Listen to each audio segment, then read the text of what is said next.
The most important thing is to be filled with the wisdom of God, so that more and more great mysteries we will be able to understand. And as a intercessor, this is our main prayer. What is our main prayer? Lord, give your wisdom, fill all the world with your wisdom. That solves the problem of the world. Yes or no? Yes. Correct? And that is what Isaiah prophecy said, that the world will be filled with the wisdom of God like the water fills the sea. And such a spirit has come, that is the Holy Spirit, to fill us with the wisdom. So let us sing this beautiful hymn, Bhajan, Pavanyatma Antaryami. As you sing it more and more, slowly, speedily, and in that you cry for wisdom. Antaryami Tarsado Apna Gyan. And when you sing this, not only for us, through us to the whole world. And Jesus is ready to give. He is already giving this to the whole world. Come on.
halabala, halabala, halabala, halabala, halabala.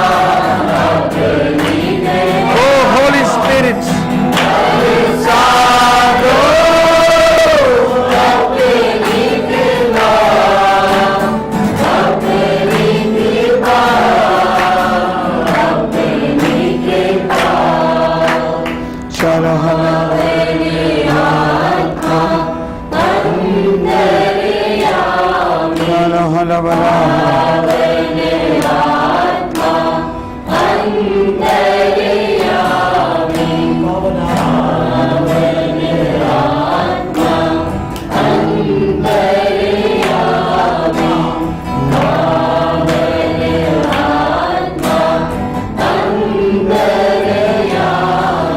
Let us be quiet now. Now let us focus on God's plan for our life. These days we understood what a great plan God has for us. God created us for God. But knowingly or unknowingly, we made many plans with our own human intelligence and wisdom. If at all we think many problems in us, in our family, in our society, what is the root cause of it? One cause is that we did not consult with God. We did not ask His wisdom. Therefore we have landed into many troubles. But yet God still able to give us more wisdom even to come out from that troubles. Oh Lord, I believe this. So this is a type of repentance that we repent. Oh Lord, we did not, or rather we failed in asking God's wisdom. We failed in doing our personal prayer. We failed in drawing power from you. This in fact was the sin which Jeremiah, book of Jeremiah written, that my people has done double sin. First thing, they abandon you, the source of life. That is a sin of omission. And then they dug cisterns which cannot bring water. That is a sin of action. The sin of action became because of the sin of omission.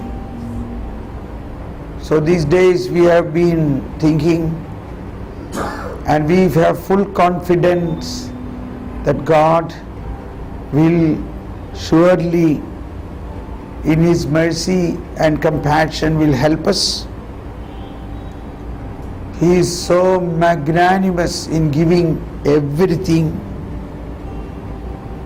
Let us believe, and we have a confidence that through intercession we can spread this to all the young people in the world. And through intercession we can change the history.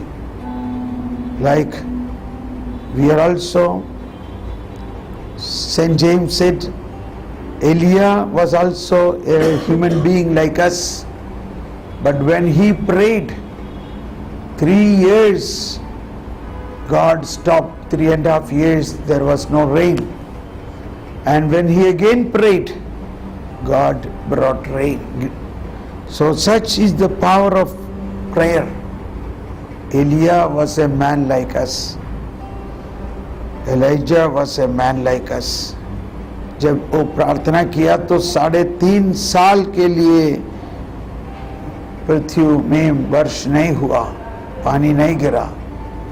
उसके बाद जब उन्होंने प्रार्थना किया तब बारिश चालू किया.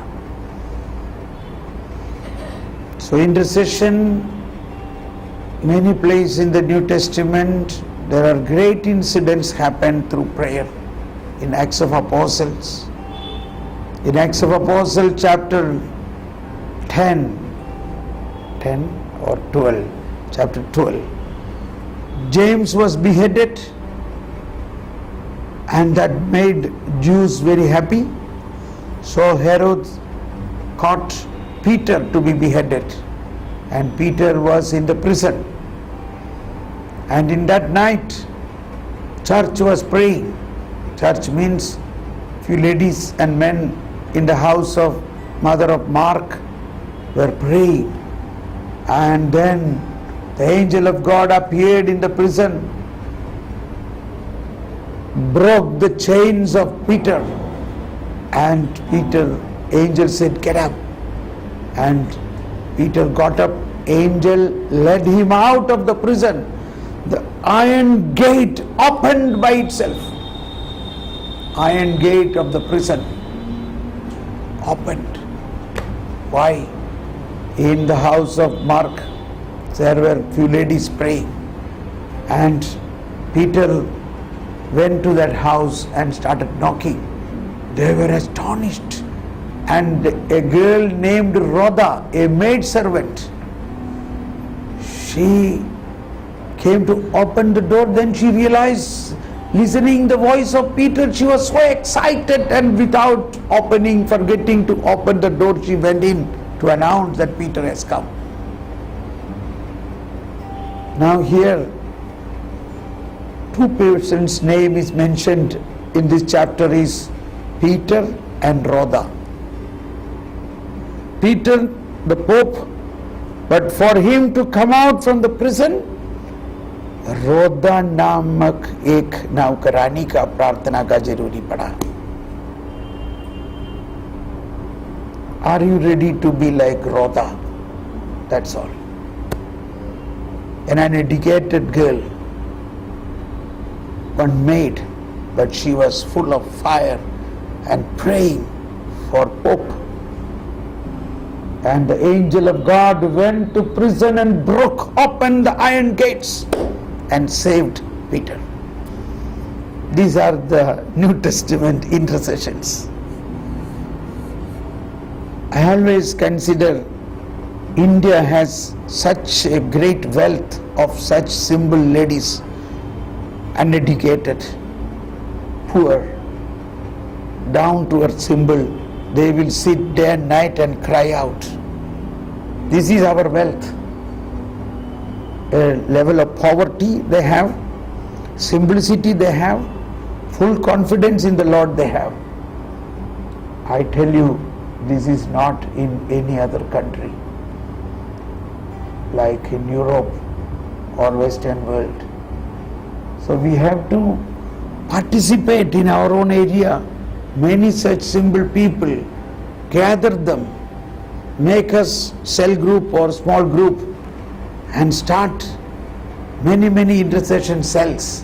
It's not necessary everywhere we may be able to have Eucharistic adoration, but wherever 2 or 3 gather together in my name, I will be there. Now, yesterday night and today noon, when you were few people gathered together and praying, did you felt the presence of the Lord or not? Yes. So powerful it was. This we can do anywhere. In the college campus, in the hospital nurses group, in the hospitals, in one room or somewhere, few nurses together, whenever you get time, sit and pray. Anyway, so now we thank God. Now I am going to show you how our faith is ignited. Jesus said, those who believe in me will have these signs. They will cast out demons, they will lift up serpents, even if they drink poison, nothing will happen. And then he said, if they lay hands over the sick will be healed. Normally we think healing,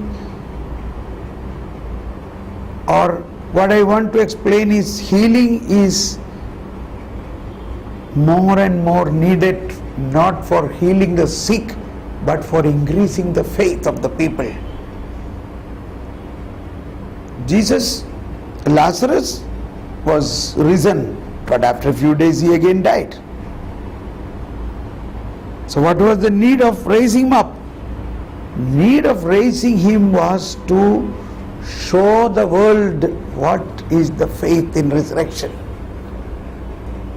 A woman who was having hemorrhage, bleeding for 12 years, she wanted only, she believed, if at all I touch on the hem of his cloth, I will be healed.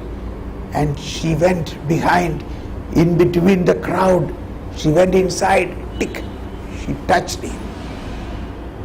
Suddenly Jesus said, who touched me? He knew very well who touched him. Yes or no? Yes. He knows.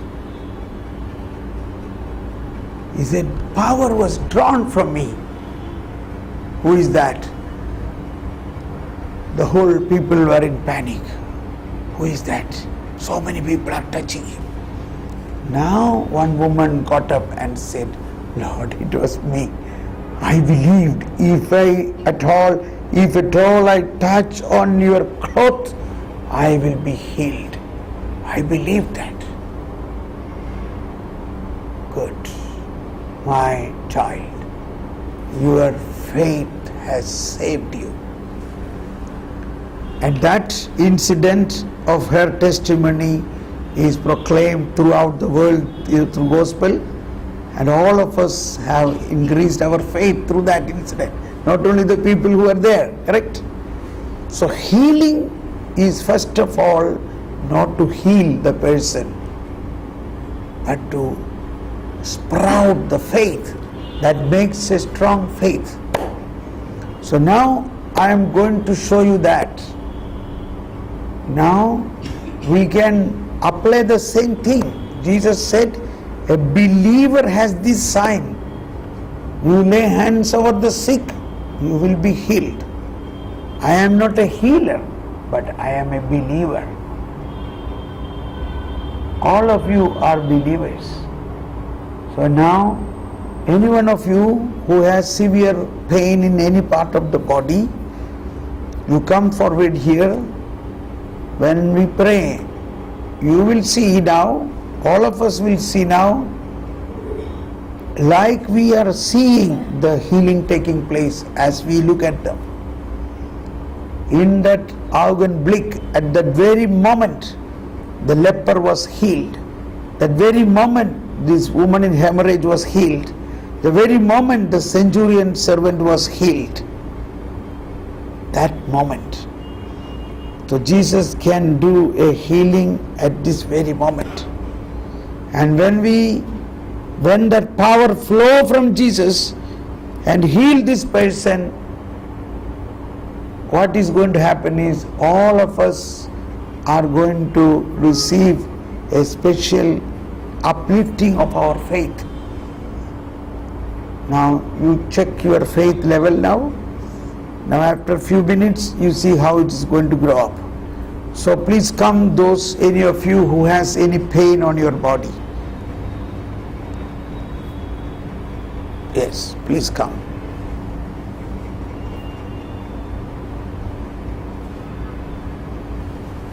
Where is your pain? Here you have pain. Now there is pain. It is paining now. Correct? Yes. Eh? It's continuously 4 or 5 months. Now there is pain. Yes. You can sense it. Yes. Okay? You just feel it again. Okay? Correct. Now it is going to go away. Do you believe this? Yes.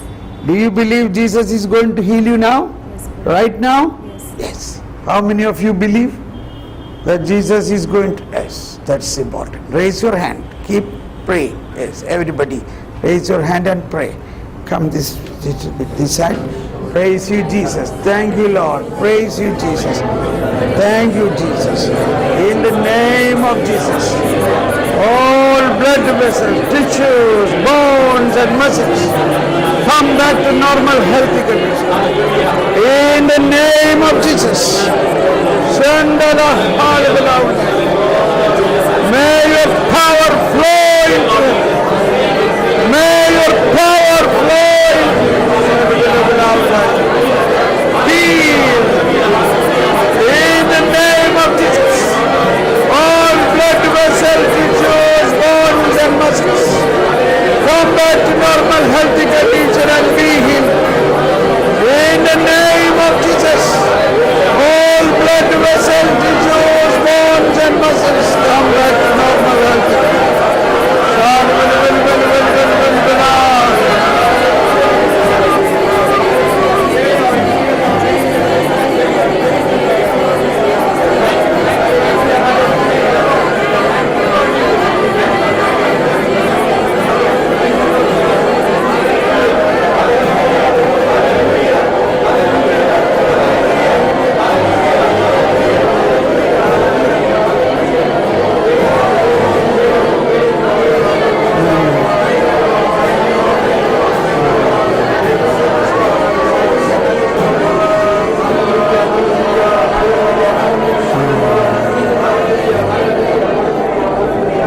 for your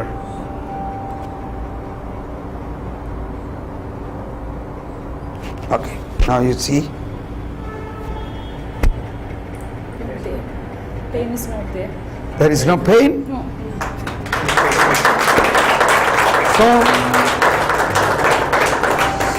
So that is how Jesus heals. Now during these 5 minutes of prayer, how many of you felt something is touching you and some triggering of faith, that your faith has increased a little bit? How many of you feel your faith has increased?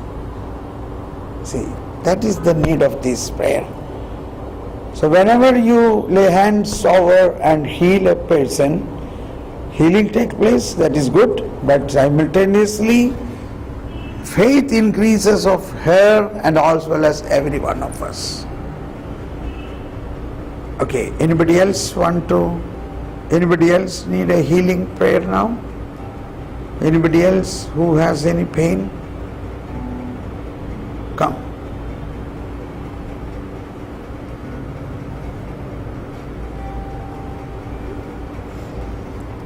What is that Father was telling? Are we too loud? Both knees are pain. Both knees have pain. Okay. Now there is pain? Yes. So you believe Jesus will heal you now? No, stand. Okay. You believe Jesus will heal your knees now? Okay, stand here. How many of you believe right now Jesus will heal you? Do you believe? Yes. Keep your hands up and pray. You stand there, we are going to pray. Praise you, Jesus. Thank you, Lord. Praise you, Jesus. Thank you, Jesus. Thank you, Jesus. In the name of Jesus, all blood vessels, tissues, bones and muscles come back to normal health. In the name of Jesus.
Thank you, Lord, for your healing touch. Thank you, Jesus.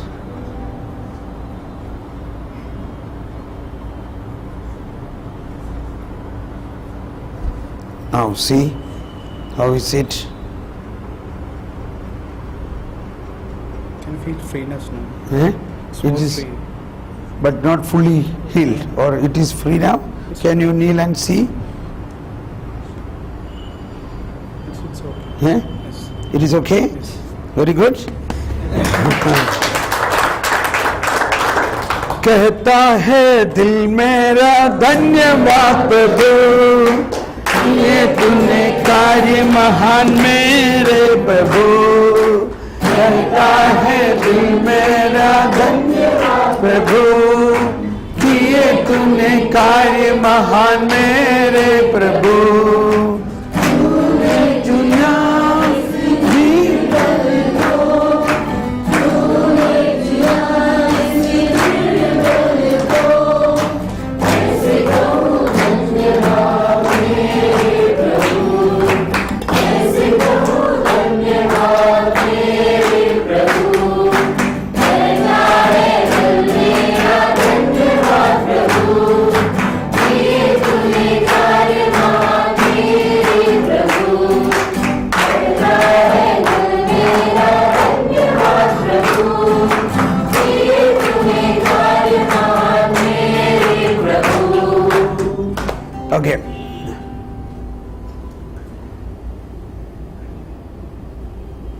All right. Now, one point we could not so far talked about was the suffering in our life. So I will just speak a little bit about it, then we will make a healing prayer with respect to that. As we draw that picture of Jesus as the vine and we are all his branches, correct? So it makes very simple. When the main stem of the vine suffers, what happened to the branches? They also suffer. That is the simple reason we are all having different types of sufferings. But visibly these sufferings may be coming from some of our known people, somebody else, but then it is all with the knowledge of the Lord. That's why St. Paul says, you have been given the privilege not only to believe in him but also to suffer with him. You have been given a privilege.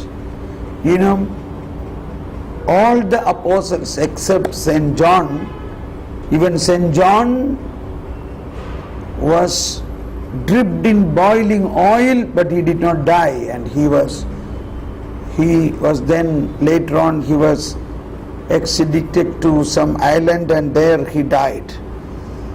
But all other apostles they have joyfully accepted great martyrdom, like Peter.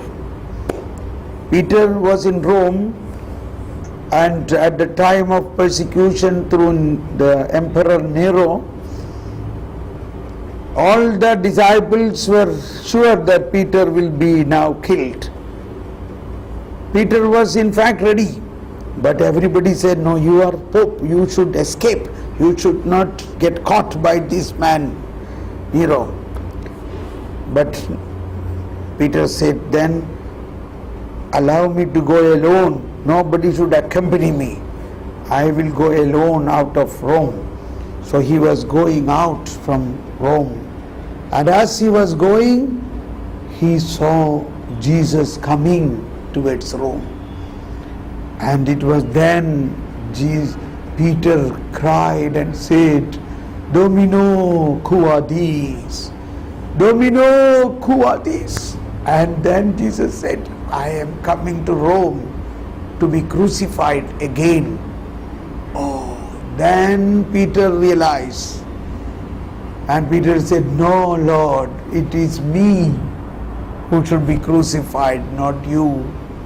And Peter went back to Rome, and then Nero's people caught him and he was crucified.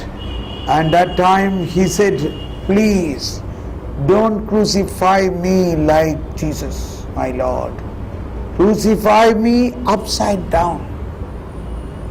So that was the suffering of the first pope. And all the apostles, Matthew was tied on a pillar and they put firewood around him and put fire.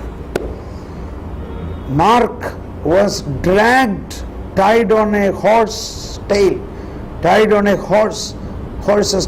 and that horse ran with him 2 days. They made the horse to run in the city of Alexandria, and all his body, his flesh and blood was sprinkled in that whole city. Andrew was crucified on an X cross, and he did not die. 2 days he was hanging on the cross and was proclaiming the good news till his last breath.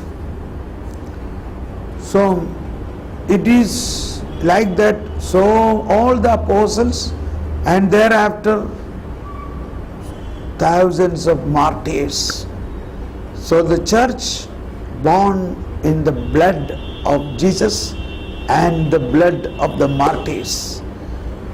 When these days in Syria, in Libya, when the martyrdom take place, we don't have to be so much upset, because without the gift of martyrdom, no one can die for Christ.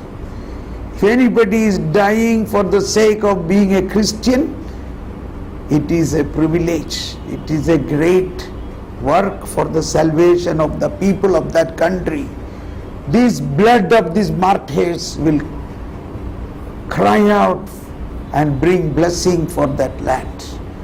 When Matthew was killed, the governor who initiated that, an idol worshipper, and there the fire flames went and burned all the idols. Then this man received conversion. He accepted Christianity. He was baptized in the same church, taking the name of Matthew. That governor who executed him became a good Christian